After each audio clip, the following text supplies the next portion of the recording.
Hi and welcome to Between the Lines. I'm Laura. And I'm Jade, and we're here to talk everything health, wellness, relationships, Sex life, nutrition. And today, homeschooling.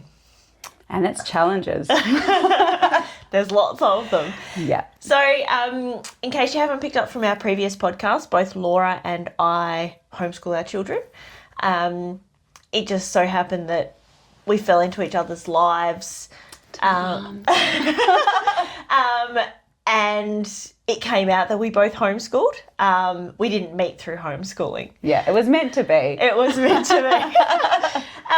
So I guess the biggest thing, and full disclaimer, before I started homeschooling, I thought all homeschoolers wore tinfoil hats.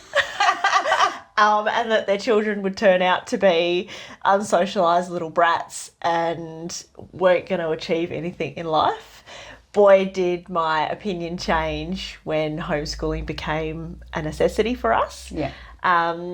First thing I'd like to say is, why do you homeschool, Laura? And then I go, when I get asked why I homeschool, I struggle to find an answer for fear of being judged. Yep. Quite honestly. No judgment here. No, I for two reasons. I don't want to upset those who don't homeschool to make it seem like I'm judging their choice. Yep. You've got to do what's right for your kids, your family's situation. Yep. And secondly, thought that people would think I have a tinfoil hat. And that, yeah. So our reason was just the large number of children in schools and how you can get lost. My husband and I both purely saw school as a socializing thing. We didn't really benefit from the education. And both of us wanted to pursue, we knew what we wanted to do with our careers and from young age, and school just didn't provide any of that. Yeah. Sounds like an amazing reason. Look, for us, I couldn't wait for Alice to go to school. Yeah. Like kindy came, 3-year-old kindy came, sent her off. Yeah. 4-year-old kindy came, sent her off. I couldn't wait for her to go to school. And it wasn't until, for us, year 1, so we made it through kindy, pre-primary and into year 1, COVID happened. And at the time, we had only been running our business for 2 years. We both left full-time jobs to start a business. It was our sole income. And here in WA, if one person got sick, the whole household had to shut down for 2 weeks. Yeah. So ours was a bit of a protection thing. So we decided that we were going to pull her out of school to protect our income. Yeah. Which might seem, I don't know, that I don't tell people that because I feel like they'll judge me for not considering her education over my income. But if I didn't have income, well, she wasn't going to be able to do the things that she wants to do. Yeah, of course. So, and then we fell in love with it. Yeah. I fell in love with being able to see her learn to read a word for the first time. Yeah.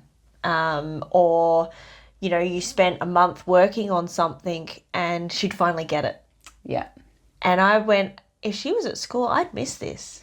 Yeah, definitely being a part of those moments in their life. Yeah. You hear so often that kids who go to school, they speak to their parents at the end of the day, how's your day? Good. Oh, and you hear nothing. Absolutely. She was like that, definitely. You'd pick her up from school. How's your day? Yeah, okay. Yeah. And, for us, things came out a little bit later on, like when they were allowed to have toilet breaks and meal breaks. Now, those of you who are watching who have got homeschool kids know that meals happen all day, every day as a homeschooler. Yeah. When you go out for the day, you pack, breakfast, 3 lunch breakfast boxes.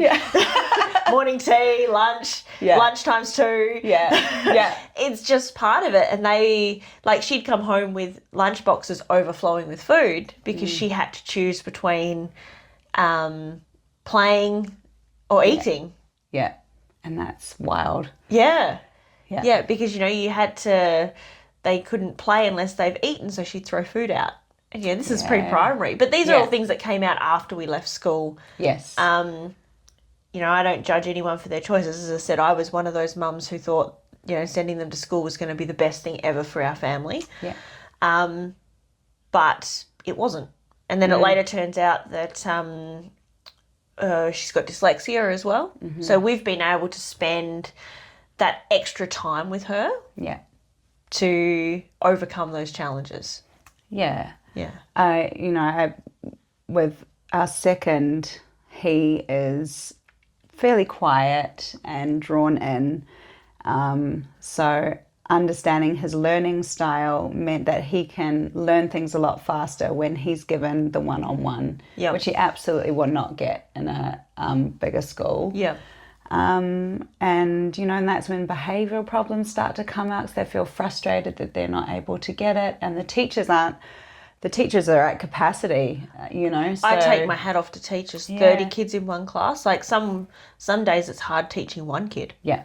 You do 3, but some days it's hard teaching that one child a new concept. Imagine trying to teach 30 kids with all different varying of needs. I really take my hat off to them. They do an amazing job with what they've got. Absolutely. And I have found by doing homeschooling how each of the children are different and how they learn and what makes them tick and what they get excited about. And just trying to, with the time that I have, nurture those little parts of it. Yeah. And that can be really challenging, especially with the different ages as well and the learning speeds. I was going to say, how do you teach the 3 different age levels? Because even though technically your youngest isn't at school yet, when you start teaching them from a young age anyway. So how do you balance the 3 different ages? With all the patience in the world. They have workbooks that we work through. Yep. So they're fairly similar books, and Kai will do more than Ollie, the younger one. So I only make Ollie do 2. Kai will do 4 pages. Yep. And I kind of just sit there. I have to sit down. I can no longer flip between doing the dishes and all the things in the house and teaching them. It just does not work. I just get frustrated and they lose interest completely. Yep. So I sit with them. I'm going there to there. And then Shay might have a colouring book. So I colour with her, or we do puzzles. And I'm literally just bouncing off the 3 for about 2 hours in the day. Okay.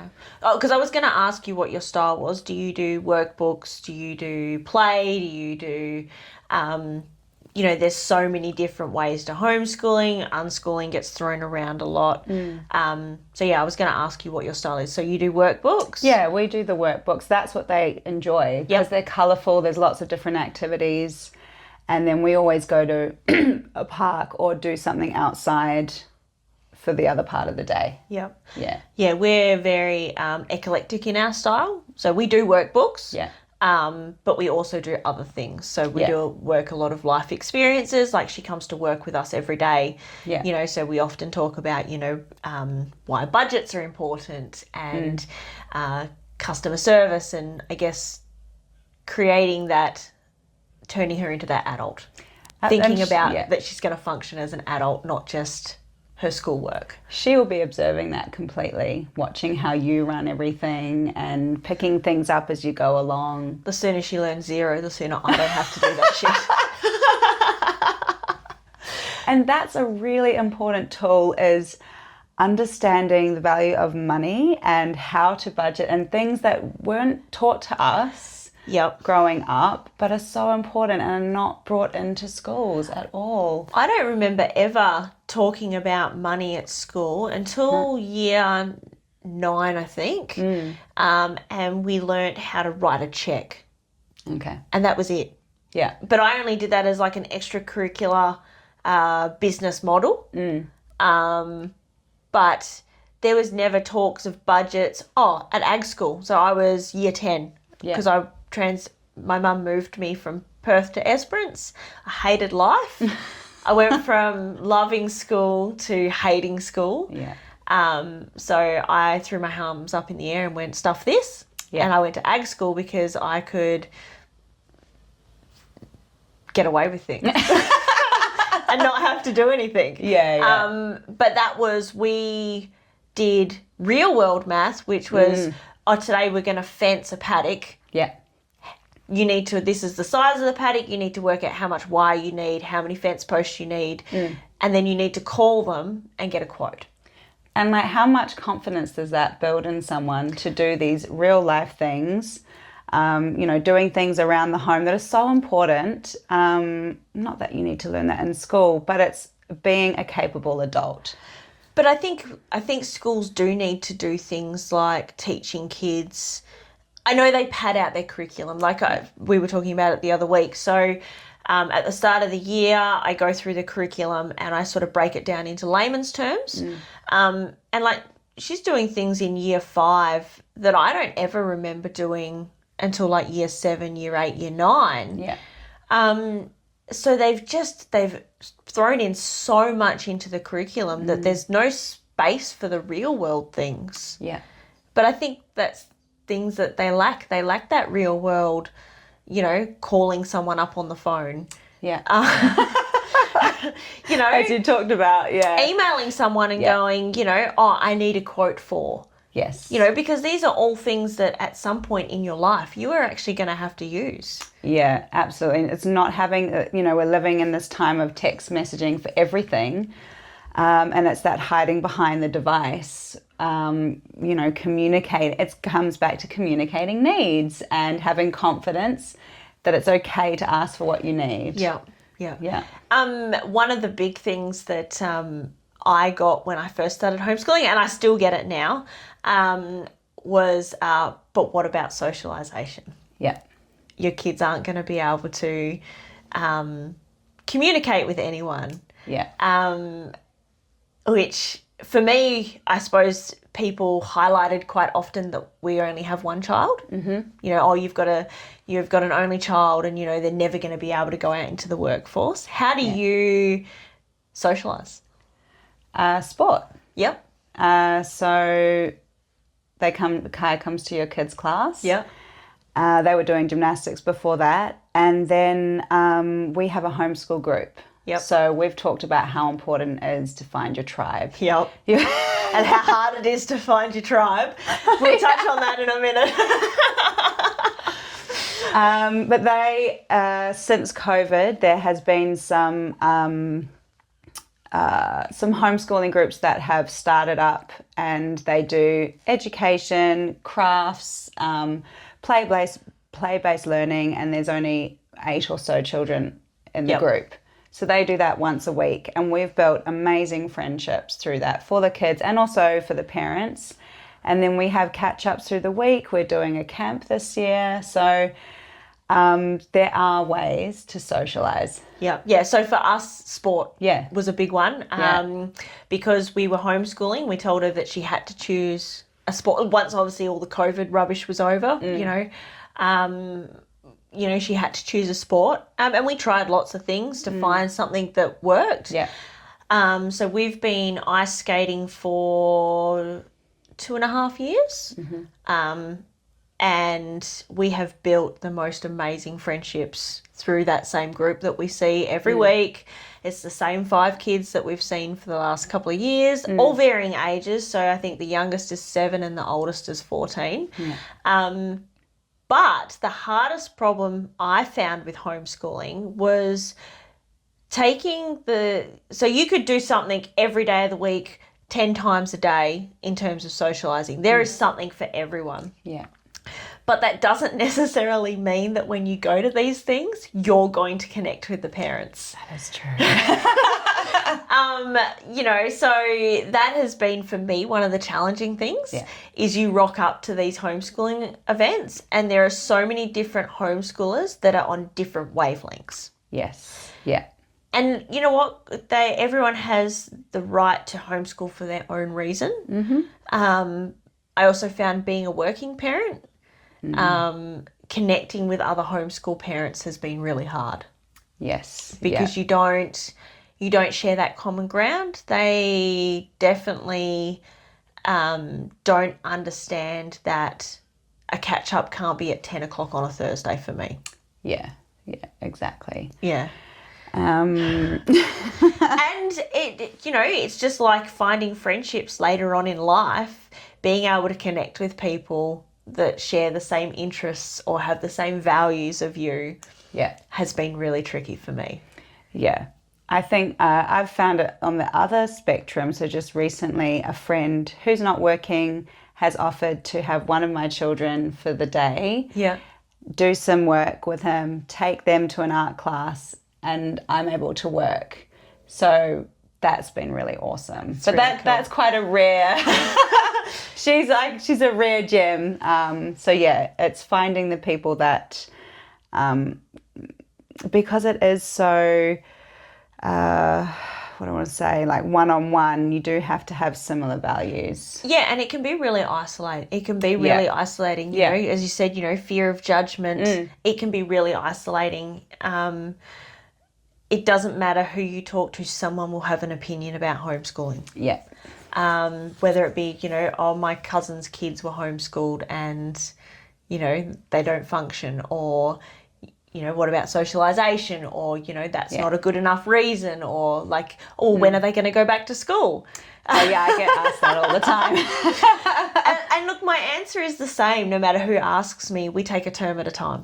Yeah, we are on board with that as well. Yeah. I feel that if the education system changes or more smaller pop-up schools come with smaller classes with similar values, then we're completely open to that. Yeah. And also, if the kids, as they get older, say, I really want to try a school, I'm not going to say no. Yeah. I want them to have that experience. If that's their urge to have that, there's a reason. Yep. And they need to experience the good or bad. But that would definitely be, for us, we're in the same boat. So if she wants to go back to school, we can do that. Yeah. I have no problems at all doing that. But you have to commit to a term. Exactly. And that is something with the homeschooling, is that commitment. Yeah.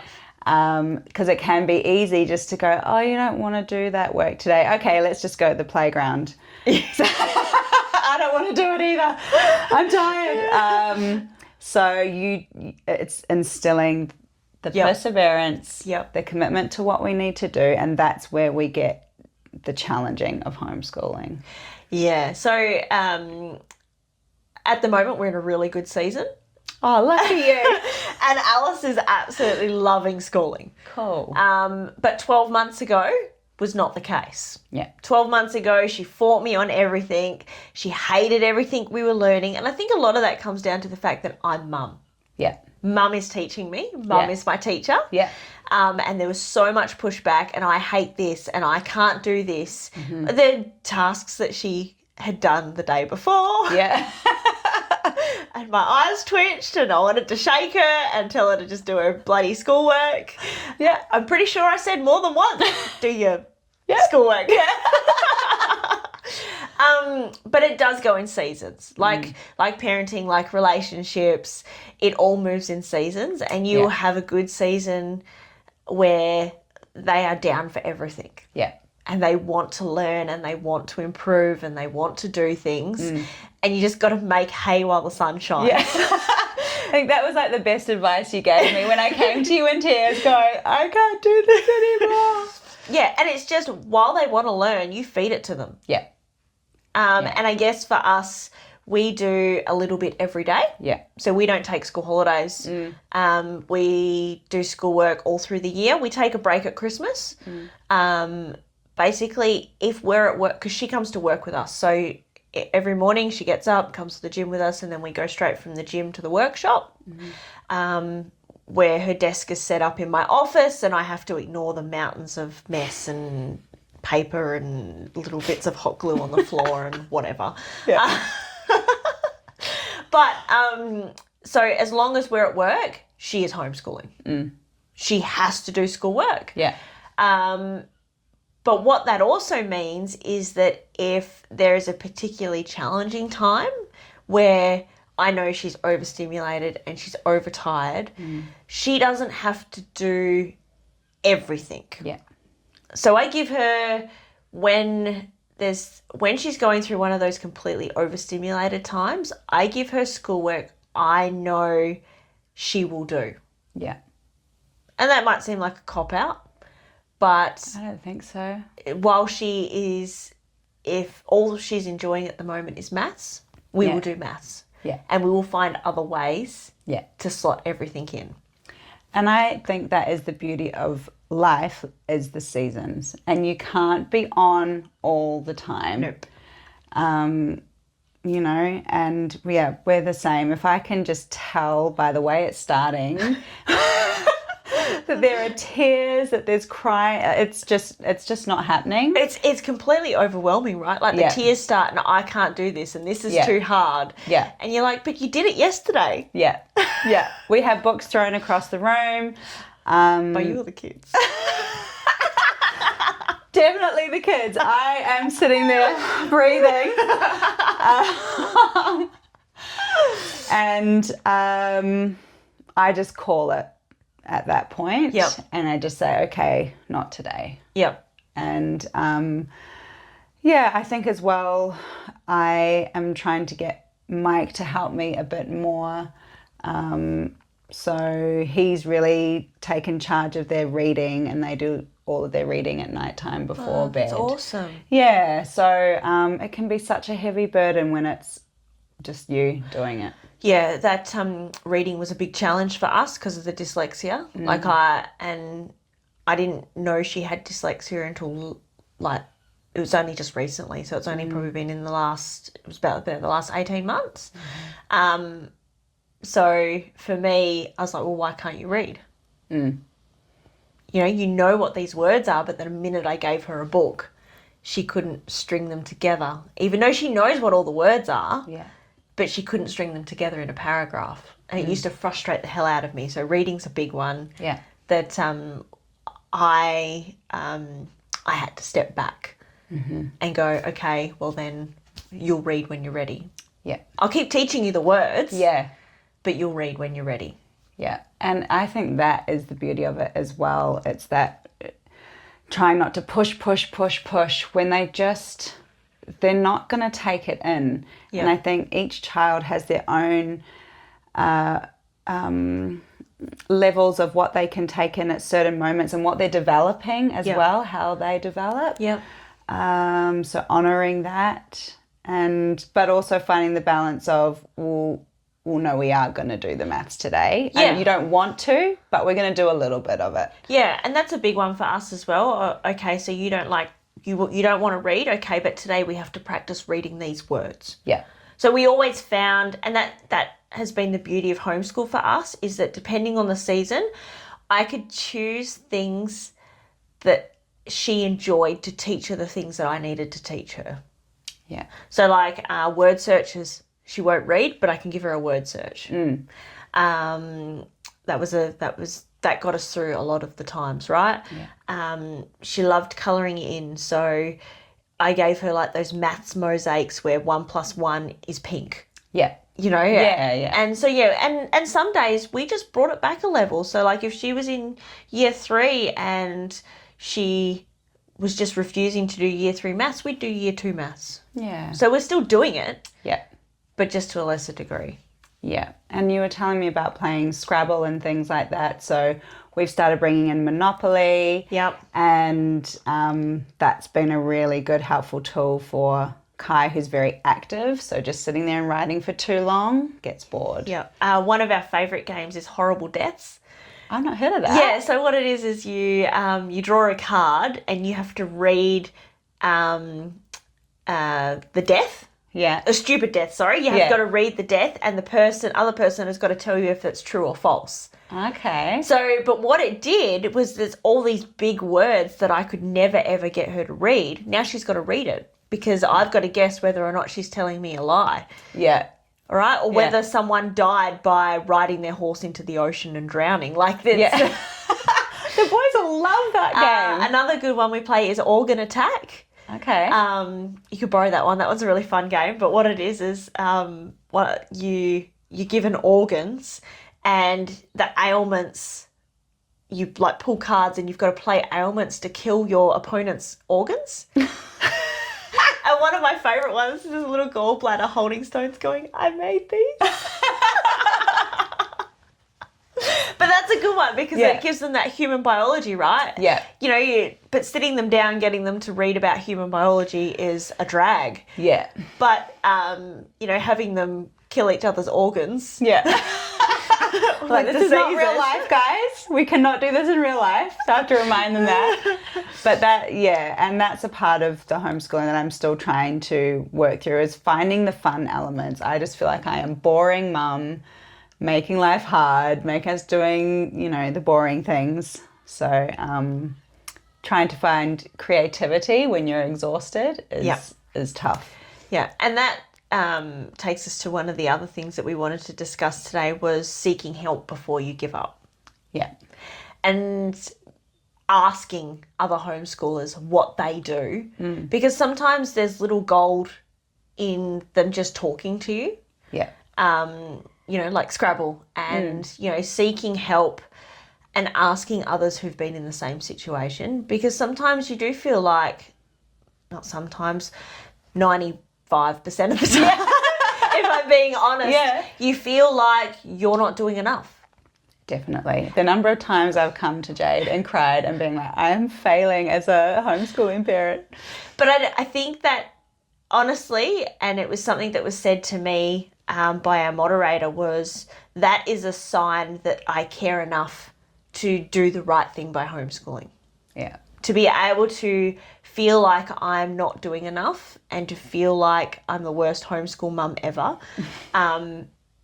proves to me that I am not a bad homeschool mum, and I want to do good at this, and I want her to have an education because at the end of the day we want them to have an education. Yeah, that was never the question of it. Yeah. It was just how we were going about it. Yeah. And it's you know, how you show your children grace when they're learning something new. And I am not a teacher, so I am learning how to be a teacher. Yep. So it's giving ourselves grace as well. Yeah, and you know what? As I said, there's some things that she's doing in year 5 that I don't remember doing till high school. And I've got to go back and go, oh, shit, how did I do this again? Yeah. You know, and you've got to go back and teach yourself. And then it also teaches you a better communication style because you've got to learn to communicate that to your child. Yeah. How can you do it in a way that they understand? Yeah.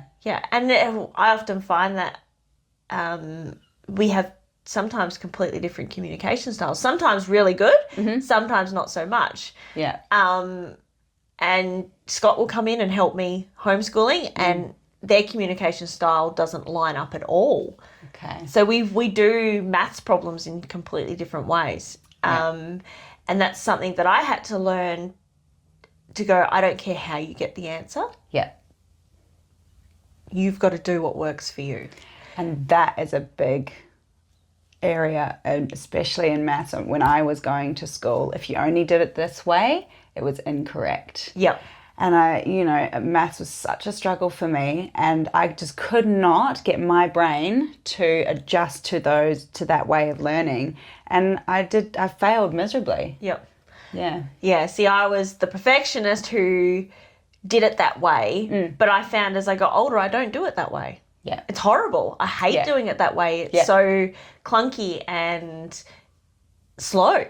Yeah. It doesn't work for me. So I've had to find other ways, you know, to do it. Yeah. And then that got me thinking, well, why am I making her do it one way? Yeah. If it's not working for her, Yeah. why am I making her do it? Because if it doesn't work for me, why would it work for her? Yeah. Yeah. Exactly. You know, there's more than one way to, you know, do things. Yeah, and that's where you can get out, going on nature walks, and that was advice that you gave to me. You can start counting trees or whatever it is. Yep. But looking at other ways to bring those skills in. Yep. Cooking, although I dread cooking with the 3 children, but I'm not a fan of cooking. We have done it, measuring things out, and we have done it. But even with one child, it takes too long. Egg goes on the bench. I can't. Yeah. I did. You'd be like, let mummy. Yeah. Let mummy do it. They'd stir it and it goes everywhere. I know. I take my hat off to women who just embrace it all, just allow that chaos to happen, and the children can learn so beautifully in that space. Yep. It just doesn't come naturally to me. Doesn't come naturally to me. Sometimes, but not all the time. You're gonna crack. Okay, yeah. Okay, cool. Yeah, you're gonna pull the flower. Okay, cool. Yeah. And even as I said, homeschooling didn't come natural to me. It was not something that was ever on my radar. No, neither. I am very glad we do it now. It's a big part of our life, and I absolutely love it. But it was definitely something that I didn't foresee. I didn't plan on spending every waking minute with my child. No judgment, and please don't judge me. But I definitely didn't. Yeah. I like working, and I like being busy, and I remember those early years of breastfeeding at home and being home and going out of my mind. I'm exactly the same. So the idea now that we homeschool was definitely not on my radar. Yeah. Because the idea of being home day in, day out, and I guess we do it from work, so I'm not home, but that idea of being solely responsible for this person every minute of every hour was not something that I felt like I was wired to do. Yes, I quite personally didn't feel I had that nurturing within me.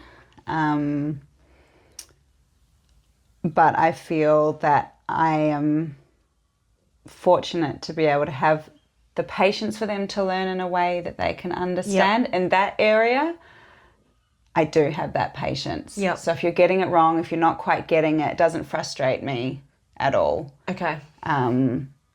Because they're just trying to figure that out in their mind. If you're going to fight me, if you're going to yell at me, if you're not going to do it, if you're going to throw your stuff around the room, that's when I have a problem. Yeah. So we've had to have lots of conversations along the way about respect. And, and I have just started working again. So I only have a limited amount of time in the day to do the schoolwork. So I've had to explain, this is our time slot. Putting up the boundaries of there's not going to be any TV or computer until we've done the work. But I also have things to get done. So putting that in place. One of the challenges I've struggled with homeschooling is screen time. Because it's so accessible, and especially with working. And that's... it's definitely been my go-to for a lot of things.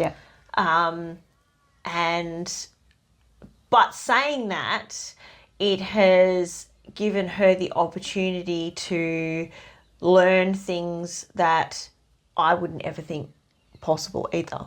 So, she does animations on her tablet. They're amazing. What she brings out, the drawings that she can do is incredible. And I just look at it and I think there's no way in hell I could have ever done that. So screen time hasn't been all bad. But that is a big trap for us. Yes, unfortunately, the same. When I have work to do, if I'm not going to be bothered, get it done, I have to put the TV on, and I do use it as a leverage to get the schoolwork done. Remember pre-kids where you're like, I'm never going to be that parent. I'm never going to be that parent that gives screens. Yeah. And then life. they come. Are you like, here, have this? Yeah. And I do wonder sometimes, are they getting even more screen than they would when they're at school? Doesn't really matter at the end of the day. But we still do physical activity. Yeah. Arts. Yeah. Getting out in nature. Yeah. So part of our homeschooling on a Tuesday, we go to ice skating. Last term, the kids used to go to like flip out afterwards as like that socialisation. Yeah. But we've just started painting at the park. Yeah. So we go down to the park, we draw a picture, we paint it. So I think for us, and we've never limited painting or drawing. Yeah. I come from, so my family history is my family owned a stationery shop growing up. So all the fancy pens and the fancy papers. Yeah. And I love stationery. So I've never said no to fancy pens or fancy papers. Yeah. Which has helped as well, Yeah. because it makes her want to do it. Yeah. Yeah. Yeah, I love doing art myself. So I think once we come into the time when they're all a little bit older, we can do those things. And I think that's something to remember as well. When they are quite young, the attention span is not always there. So you have to do little bits and lots of patience. And that's what I'm telling myself. Well. So we would like to know, do you homeschool or do your kids go to school? There's no judgment here. No. But we would 100% like you to jump on and leave us a comment. Yeah, and what has helped you get through those challenging moments when things are thrown across the room? Yeah. As I said, homeschooling was definitely not on my radar. So there's no judgment here.